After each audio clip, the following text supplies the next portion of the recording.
Mambo Wow, mzima. mimi mzima Kwa sijui. jina unaitwa nani? Kwa jina naitwa Nei. Nei. Yeah. Uko kozi gani na mwaka ngapi? Mimi Bascom mwaka wa kwanza. Mwaka wa kwanza. Yes. Hivi kama mwanafunzi kwa siku unaspendi shilingi ngapi hivi? Kwa siku moja, yani kuanzia morning mpaka evening. Yeah. Asubuhi natumia shilingi 3,000, mchana natumia shilingi 5,000, jioni natumia 7,000. Kwa ukijumlisha hapo inakuwa kama 15,000. 15. Yeah. Okay.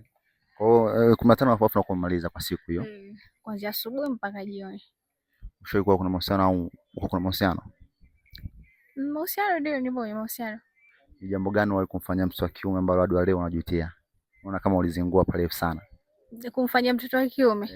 No, bado. Hai jambo lote ile labda ushawahi kufanya kitu fulani hivi ukaja kuona kumbe nilizingua. Bado. Kwa afu kile kitu unachofanya uko perfect. Kwa upande wangu mimi ninachomfanyia yeye ajilalamikia kusali. Kwa upande wako mwenyewe. Kwa upande wangu mimi.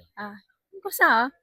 Je, ni jambo gani wewe kufanya mtoto wa kiume likakuumiza sana? Ikaniumiza sana. Of course nakumbuka ilivyokuwa advance iminyasi. Okay.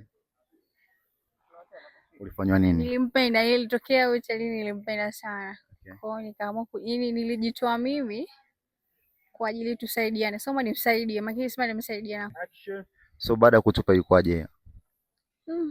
Nilifeel pain sana. But ilinichukua moment ku recover ile hali ya kawaida. Okay. Kwa sababu kwanza nilimchukulia ni mtu wadhifu kama wa future yangu. Ila ndio hivyo kuona thamani yangu kwake. Okay. Kwa hivyo. Kuna mahusiano uliowahi kupita ni majina gani hadi leo wewe ushaweka ukasema siwezi kama nikakaa date naye? Hapana, no. Siwezi nikataja nitakuwa ni kufuru. Okay. Nasema nikitaja mtu huona kawa just ni